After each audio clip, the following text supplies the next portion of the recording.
Bonjour à tous, j'espère que vous allez bien et bienvenue dans cette nouvelle vidéo de Portefeuille Dividende.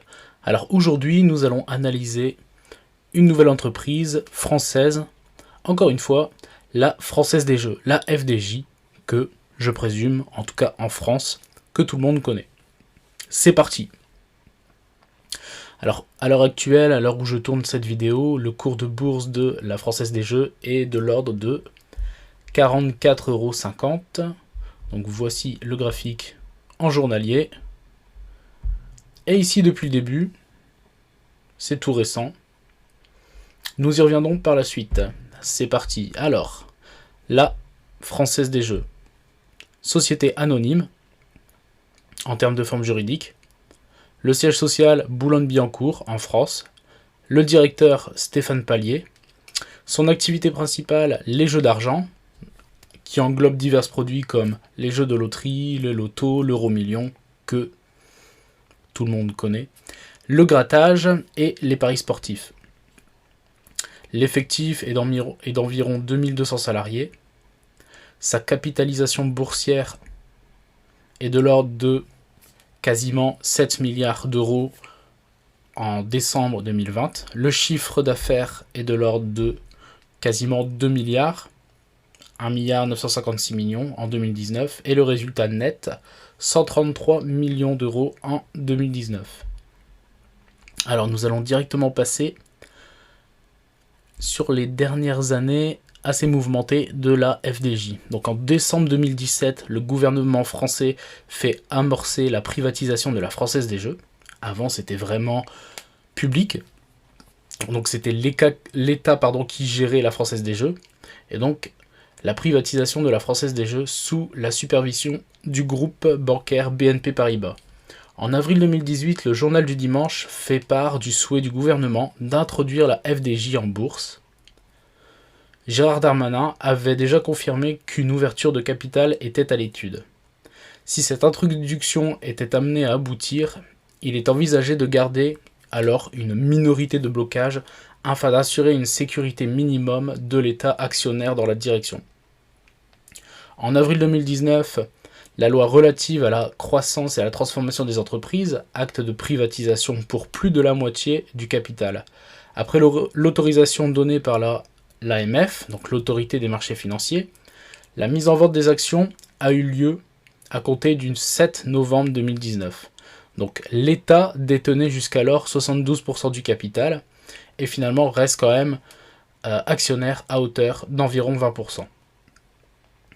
Alors petite chose intéressante, fin mars 2020, alors que la France doit rester confinée une énième fois, en pleine épidémie du Covid-19, la Française des Jeux annonce de lourdes pertes financières pour l'année à venir. Si 80% des lieux de mise restent ouverts, la fréquentation est en forte baisse. Et les responsables tablent sur une perte mensuelle de 55 millions d'euros en raison d'une baisse de 50% des mises. Alors ici, la FDJ, donc société française, qui est donc éligible au PEA. Concernant le dividende, le montant annualisé est de 90 centimes. Le dividende est versé une fois par an, au mois de juin. Donc le prochain dividende n'a pas encore été annoncé. Sa croissance annualisée est de 100%. Le rendement annualisé est de 2,02%. Et donc ici vous voyez les montants des dividendes versés. Comme c'est tout récent, il n'y a que 2 années. Donc 2021, 90 centimes. 2020, 45 centimes.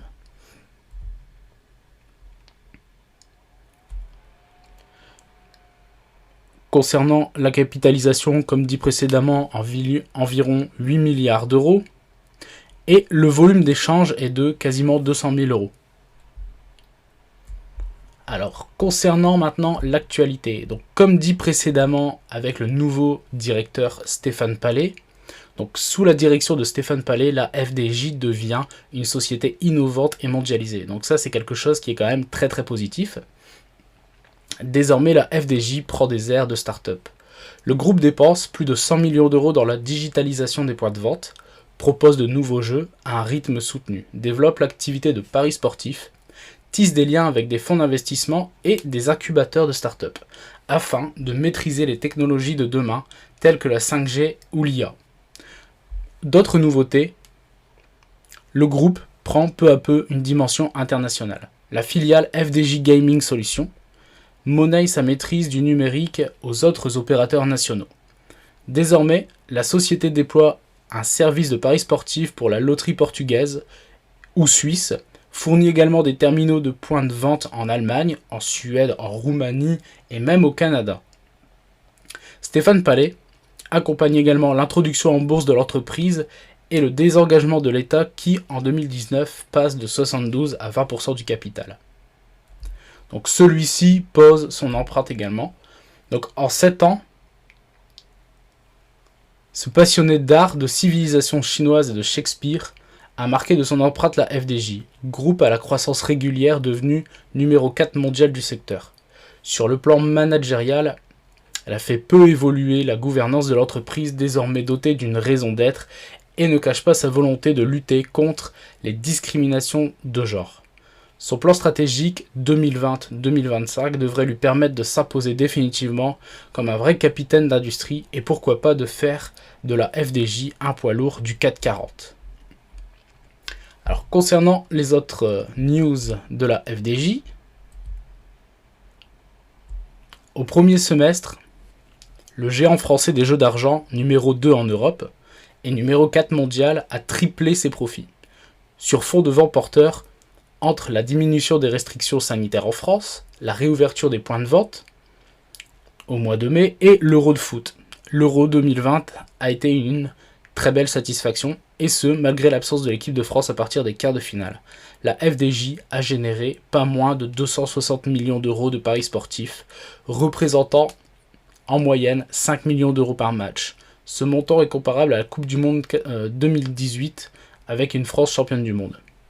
Donc ça, encore, c'est une très très bonne nouvelle positive. Autre news, donc la FDJ, un chiffre d'affaires en hausse de 9% au premier semestre par rapport au premier semestre 2019. Alors, le chiffre d'affaires de la FDJ de 1,1 milliard d'euros au premier semestre est en augmentation de près de 9% par rapport au premier semestre 2019. La FDJ mise de 9,2 milliards d'euros au premier semestre, en hausse également de 8%. Donc progression sur toutes les activités, la loterie plus 4% et les paris sportifs 25%. La FDJ EBITDA de 261 millions d'euros au premier semestre, soit un taux de marge de 24,1%. Exceptionnellement amplifié par un décalage de charges commerciales sur le deuxième semestre lié au contexte sanitaire du premier semestre. Et du coup, la FDJ dit entrevoir un maintien d'une bonne dynamique d'activité et l'accélération des investissements commerciaux au deuxième semestre.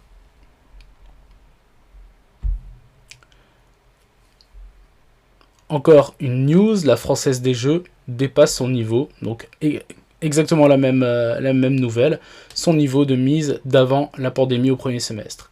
La FDJ, privatisée en 2019, a annoncé ce jeudi un nouveau niveau de mise pour son premier semestre supérieur de 8% à celui de 2019 avant la pandémie du Covid. Ensuite, la Tribune. Bruxelles ouvre une enquête sur l'octroi des droits exclusifs de la FDJ. Alors que s'est-il passé ? Bruxelles a annoncé lundi l'ouverture d'une enquête approfondie pour déterminer si l'octroi des jeux exclusifs par l'État français pour 25 ans à la FDJ est conforme aux règles européennes en matière d'aide d'État. L'octroi de ces droits concerne l'exploitation des jeux de loterie commercialisés en réseau physique de distribution en ligne, ainsi que les paris sportifs commercialisés en réseau physique de distribution.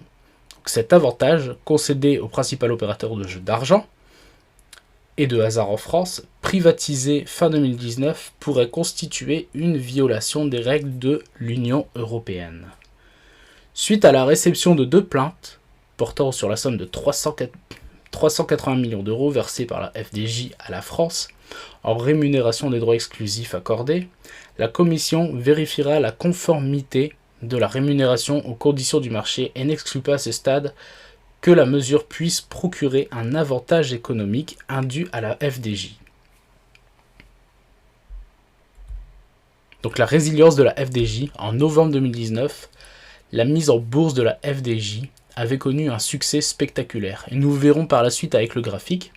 Selon Bruno Le Maire, cette introduction en bourse, la plus importante sur la place de Paris depuis celle du gérant d'actifs Amundi, du groupe Crédit Agricole, en 2015, a permis à l'État de faire revenir les petits épargnants vers la bourse avec la souscription de plus de 500 000 particuliers.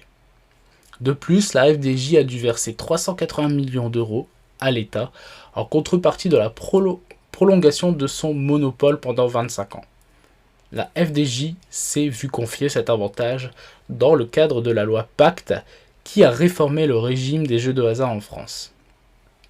L'État continue d'ailleurs d'empocher, même après la privatisation, des recettes fiscales et sociales versées chaque année par l'opérateur de jeu. Et enfin, malgré le confinement et la fermeture des bars, la FDJ a montré sa résilience en 2020 avec des résultats solides. Donc pour les personnes qui déjà ont investi dans la FDJ, et nous allons le voir par la suite avec le graphique, et également, même si ce n'est qu'un début, avec le versement des dividendes, cela est également très positif. Donc avec des résultats solides, tirés par des bons des jeux en ligne, l'opérateur a ainsi limité les dégâts. Les Français ont misé 16 milliards d'euros en 2020 dans les jeux de la FDJ, soit 7% de moins que l'année dernière. Et donc pareil concernant BFM Bourse, l'enquête européenne sur les conditions d'exclusivité des jeux de loterie en France qui pèsent sur la FDJ. Et du coup, nous allons voir ici un petit peu le graphique. Donc je vous l'ai mis en weekly parce que en mensuel, comme c'est tout récent avec une introduction en bourse fin d'année 2019, on ne voit pas grand chose. Mais vous voyez ici en fait depuis l'ICO le FOMO total. Et du coup je remets à la semaine. Et donc en fait vous voyez on ne peut pas vraiment tirer de conclusion sur ce graphique. Peut-être que nous avons ici atteint déjà un premier plus haut pour l'instant. Et peut-être que il pourrait y avoir un retracement de 40%, voire 50%. Souvent, c'est le cas. Donc, on verra par la suite. Ce que nous pouvons en conclure, c'est que c'est quand même assez positif dans un premier temps pour la FDJ avec toujours un monopole, même avec les différentes enquêtes ouvertes par Bruxelles. La FDJ verse un dividende, même si cela ne fait que 2 ans, c'est déjà un point qui est quand même positif. Et également, le cours qui a pris une envolée spectaculaire. Donc après, ce n'est que le début, mais pour les gens qui ont investi dans la Française des Jeux, pour l'instant, je pense que la plupart de ceux-ci sont gagnants. Donc voilà, j'espère que cette petite vidéo vous aura plu. N'hésitez pas à liker, à partager. Et je vous dis à très bientôt. Ciao!